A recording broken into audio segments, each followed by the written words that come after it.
Welcome to the Anxiety at Work podcast. Today we'll discuss mastering ourselves so that we can achieve all we want in this life. I'm Chester Elton, and this is my co-author and dear friend, Adrian Gostick. Well, thank you, Chess. You know, we hear this over and over in our work. I want my leader to, help me become a better or more valuable employee, but also a better person. Well, that's our focus today. And our guest is our friend, Dr. Craig Dowden, who makes a return visit to the podcast.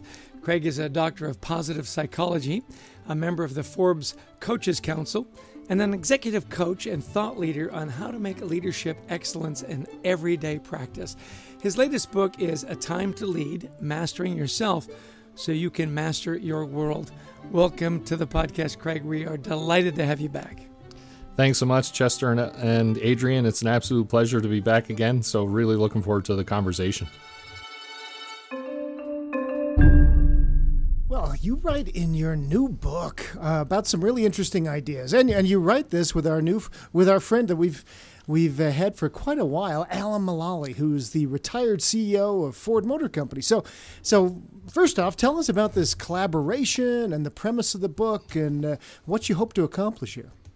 No, thank you. And so the big idea behind the book, and it was really inspired, certainly in the early stages of the pandemic, is where, and in the opening that you talked about, is that, so how can we not only survive, thrive during this extraordinary period? And so the primary idea was around great leadership starts with great self-leadership, and really wanted to unpack the qualities that drive our success, and so that we can unlock the success and potential in others. And during that process, one of the things that I hear over and over again is a lot of times business leaders, CEOs, founders, senior executives, they will say, hey, how does this apply within my organization? Or I'm too big, or we're too complex a market, or all kinds of other things. So my plan was to have master classes whereby I draw on my coaching experience and other experience to shine a light on how these qualities apply. Well, the universe must have heard me, because Alan reached out and he started to talk about my first book and Do Good to Lead Well. And we started to have a conversation around positive leadership and just really connected on so many levels. And I let him know about this book that I was working on. And when I thought about it, who better could be a master teacher, if you will, than Alan Mulally, who's led two of the most globally recognized organizations in the world, in Boeing Commercial Airplanes and Ford Motor Company. And I asked him, would he be open to collaborating and talking about how these qualities were integral to his working together management system principles and practices. So I was absolutely thrilled that he signed on, and it's been an absolutely delightful collaboration. Yeah, there's nobody better than Alan Mulally. As Adrian mentioned, we've known him for a while. We've been in a couple of his master classes, and his humility, his experience, the way he shares his knowledge, he's just so gracious. So good for you, Craig. What a delight to have a partner like that. You know, you talk about in one of the chapters in your book, one of the early chapters actually, about a CEO who approaches her work with a really large board. And there's some great lessons in terms of how we frame our situations. Can you share that with our listeners, and framing big boards and that particular story?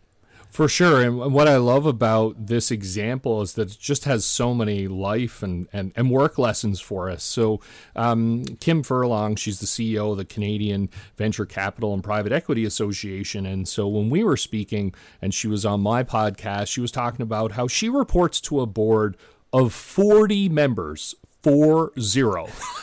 So, yeah, exactly. So most people and CEOs that I coach, navigating a board, maybe it's 6, maybe it's 10. She has 40 members. And then, so what I love about how she frames that, a lot of people would say, okay, wow, I have 40 members who are there, who are going to critique me and who can poke holes in what I'm doing and all these kinds of things. And what I love about Kim and her perspective is she flips that and looks at the same situation as saying, I have 40 extraordinarily accomplished executives and individuals on my board who are here to support me and bring out the best in me and my organization. To me, that's such a remarkably powerful lesson in terms of this is the same situation. We can choose to look at it in terms of a massive obstacle to overcome and really enable that fear to undermine our level of engagement, or look at it as, wow, look at this phenomenal community of support that I have. And then what's fantastic is, once again, rather than a hindrance whereby Kim is looking to avoid the board or, really not engage, now what she does is proactively reach out and say, hey, what's on your mind? How can I best serve you? Really look at it as a collaborative opportunity in a supportive community. So I think all of us, when we look at our situations, we have a choice in terms of, so what's our mindset? What's our perspective on this? How can we look at it in a different way? And I think something like that is really instructive for each and every one of us.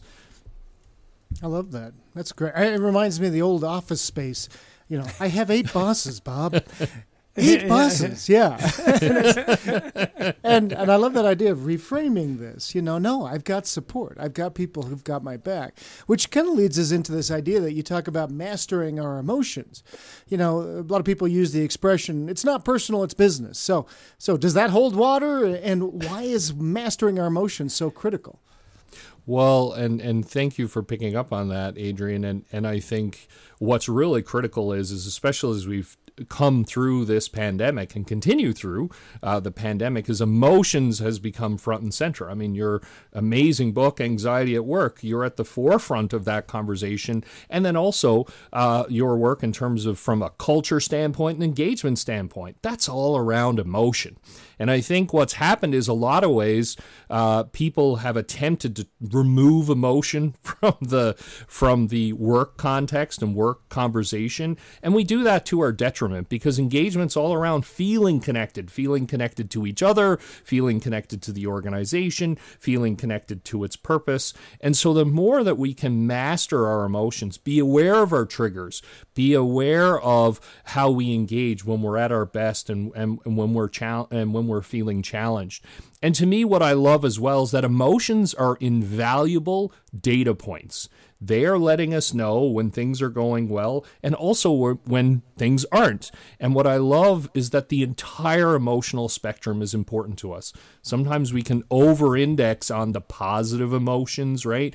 And what's been popularly framed toxic positivity. I feel that whole range of emotions is vital. And so we want to not limit or avoid those negative emotions. We want to learn from them, because basically it's our heart, our mind, our body's way of letting us know things are off and it requires attention.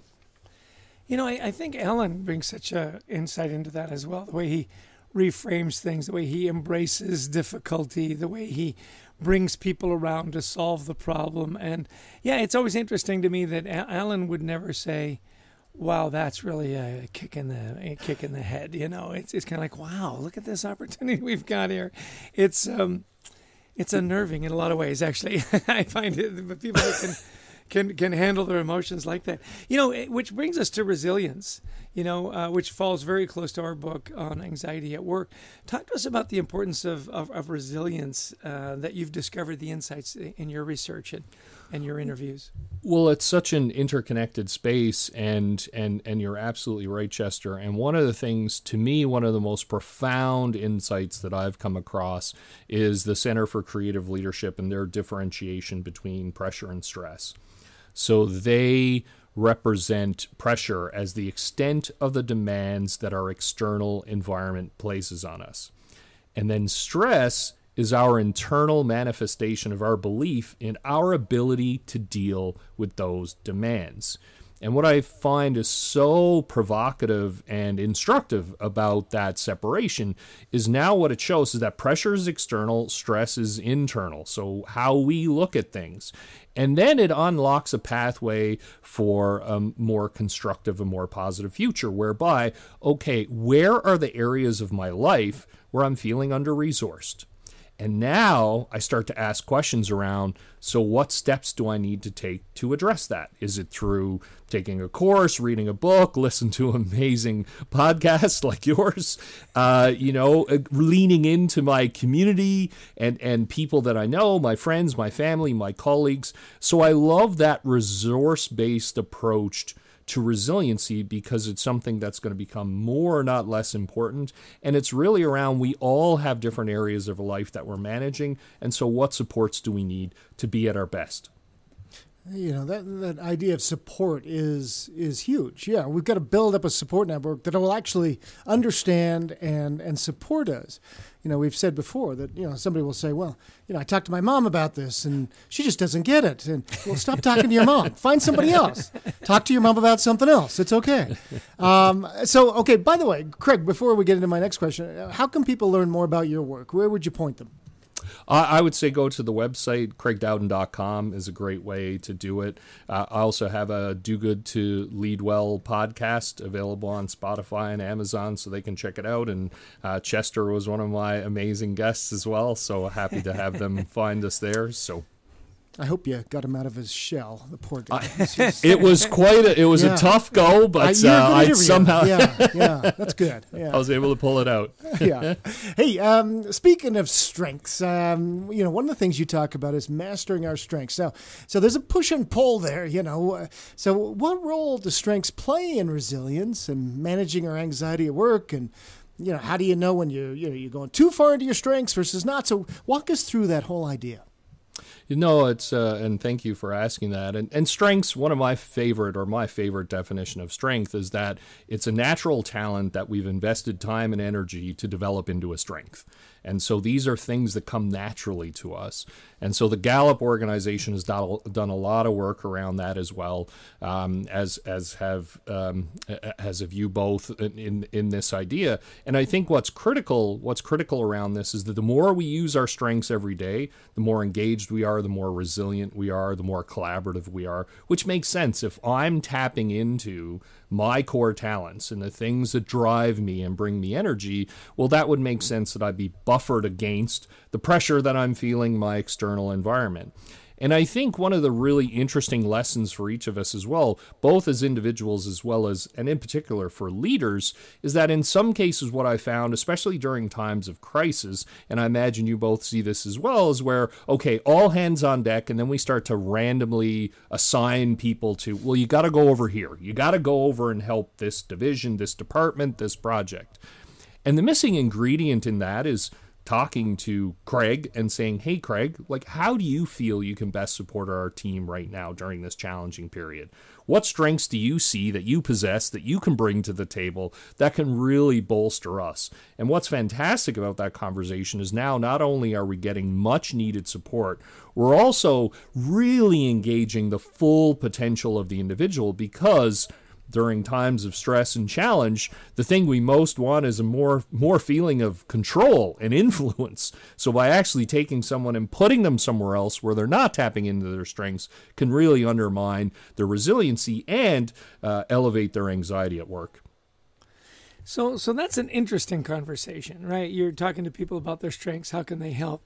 Talk to us about those difficult conversations that you have to have, right? And that are particularly tough for people that suffer from anxiety, let alone the rest of us. Well, what insights can you share around having those tough conversations?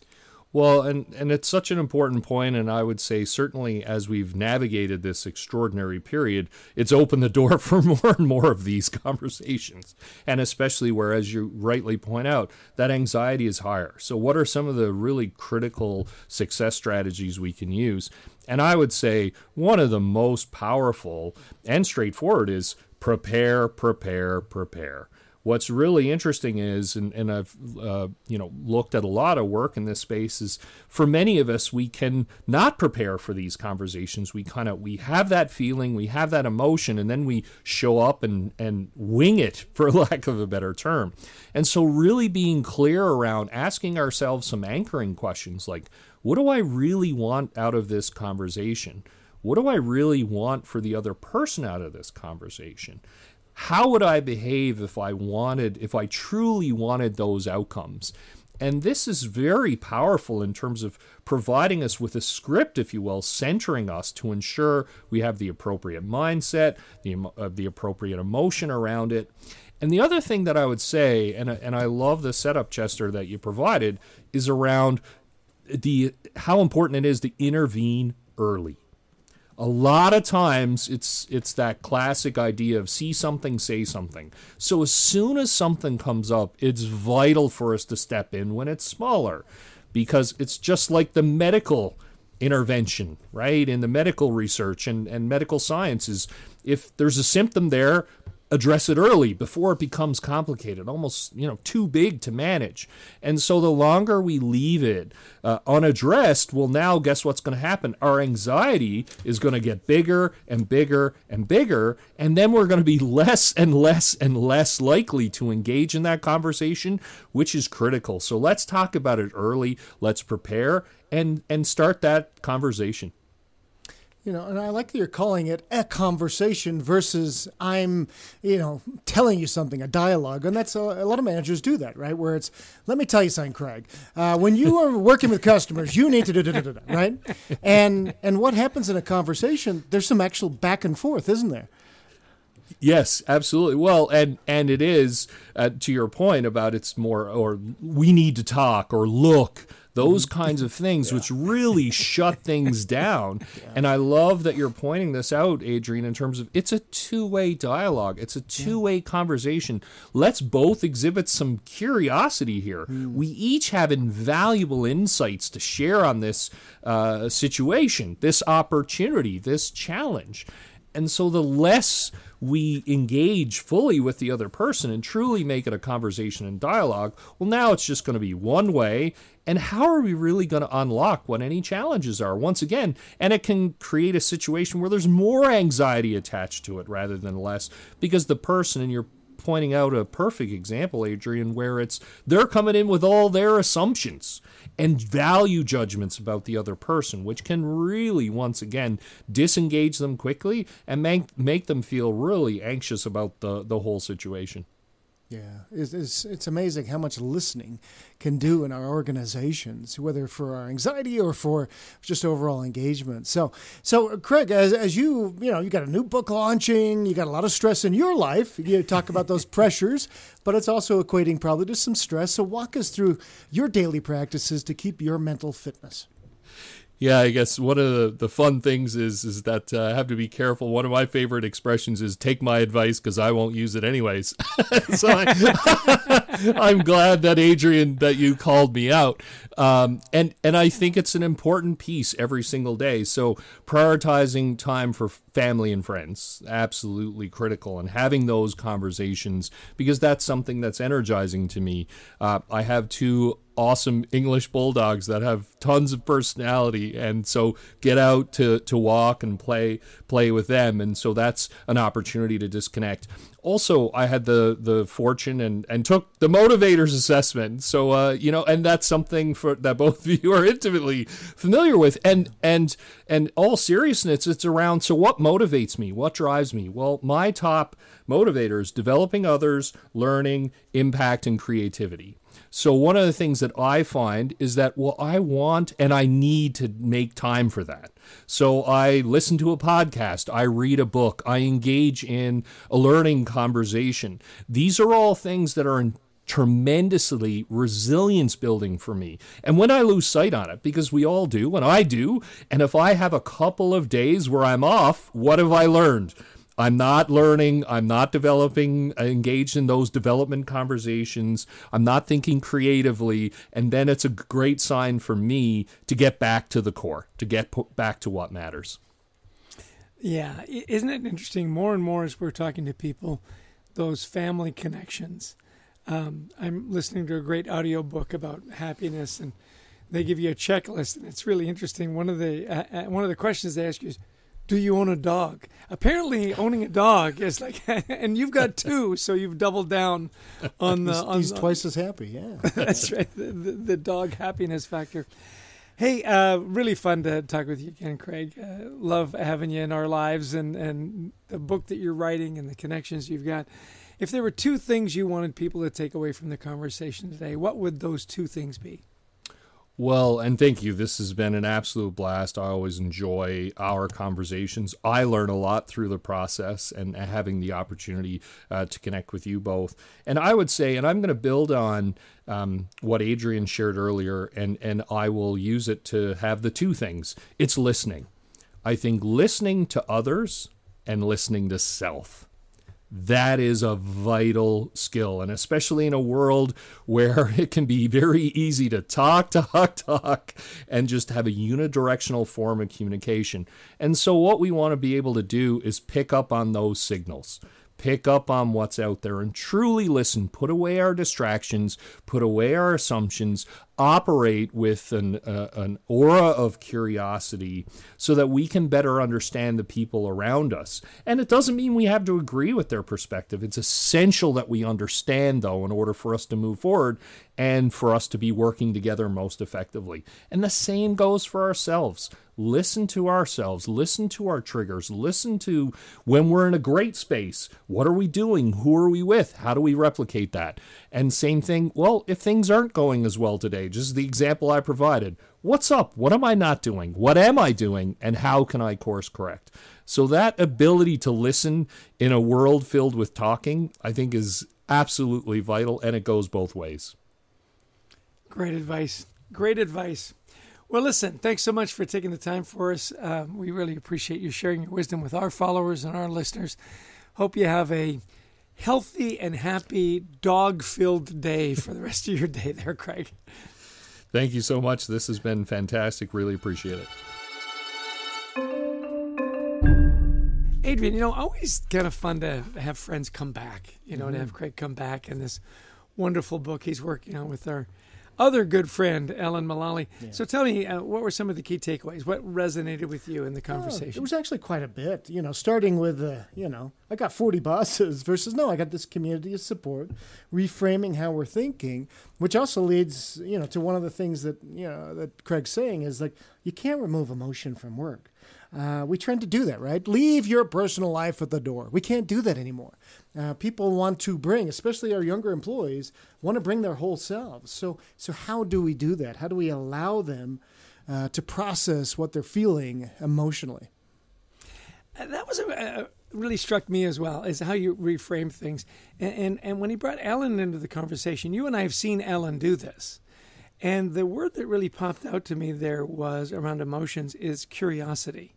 Be curious about what's going on. And that takes a little bit of the stress and anxiety away and brings more of that learning part of your brain into that conversation. Yeah, I don't know if I could ever have 40 people on my board. I gotta tell you that. I have a tough time remembering the names of my 4 kids, let alone 40 board members. And yet again, look at the advantage. I'm surrounded by 40 amazing people that are here to support me. Right. And that word of support, which I think is key, right? Yeah. And, and by the way, if you don't know Alan, Alan saved the Ford Motor Company, came in 2006. They were just about to go bankrupt. And Alan, literally saved one of American icons from going bankrupt, turned them around, retired 9 years later. The company just had this, Saul on the road to Damascus kind of transformation, right? So let's get into a little bit. A couple more things that Craig talked about was this idea of strengths. If you can use your strengths, aren't you going to be more engaged? Well, of course. And what a great question to ask. What strengths can you bring to help the team?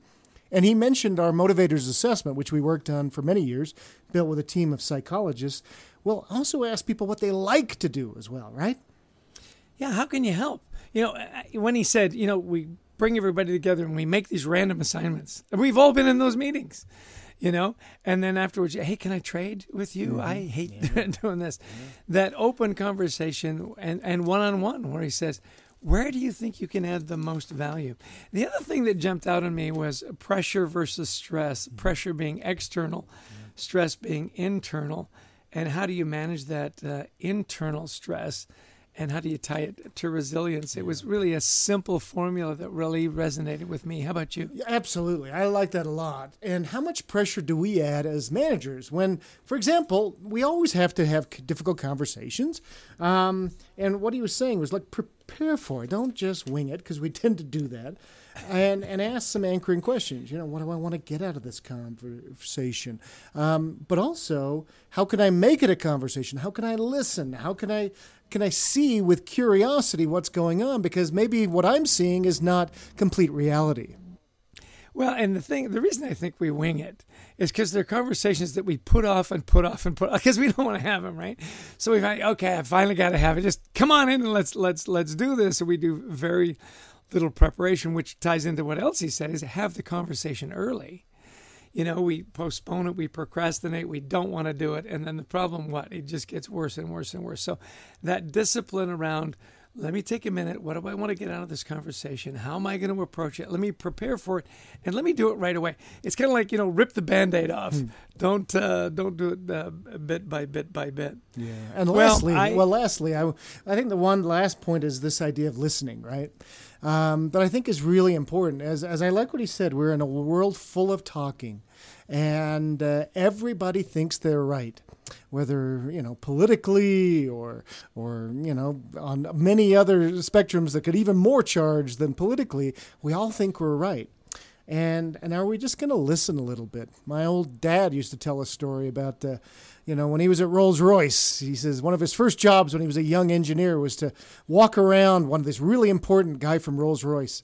And there was the guy on the shop floor, and they called him Sweeps, and he pushed the broom, And Sweeps saw this really important man being taken on the tour, so he ran over there, and he wanted to tell him something. And he tells this long story. My dad was getting more and more embarrassed. He's in his early 20s, and he says, Sweeps, we don't have time for this. And that important man from Rolls-Royce said, Gordon, he says, you always listen, because there's wisdom in everything that you hear. And he said he stood there for 15 minutes and listened to this guy. And as they walked away, he says, what I picked up? This, and this. And so that's the point, is we always listen. No matter whether we agree or not, there's always something to learn. Yeah, and the back half of that is listen to yourself as well. Yeah. And I thought that was very insightful. Listen to your body. Do you need a little more sleep? Do you need a little more time? Do you need to maybe, reframe this situation a little differently? Listen to yourself as well. I think so often we think, I'm a giver. And we don't take the time to step back and say, hey, maybe it'd be good for me to eat every now and again. Or sleep. or go for a walk. Well, Craig Dowden, he's got a wonderful book coming out, this A Time to Lead, Mastering Yourself So You Can Master Your World. I'm sure it's available on Amazon, fine bookstores everywhere. Treat yourself to a copy, as you should treat yourself to a copy of our wonderful book, Anxiety at Work. And this is the part, Adrian, where you so brilliantly thank everybody that supports us. Well, we have a lot of thanking to do. We want to thank Brent Klein, who's our producer, Christy Lawrence, who books amazing guests, and all of you who listen in. If you like the podcast, please download it, share it. And we'd also love you to join our online community at thecultureworks.ai, where we're creating a safe place to talk about anxiety and mental health at work. Yeah, and if you are looking for some great speakers, I know two. One would be Adrian, and the other would be me. Whether it's in person or virtual, we love to talk on topics like wellness, resiliency, anxiety, culture, and of course, one of our favorite subjects, how gratitude plays a big role in all of those. So give us a call. We'd love to talk to you about your next event. And having said that, Adrian, the big finish, as you always say, is... Well, we want to thank you for joining us again, and until next time, we wish you the best of mental health.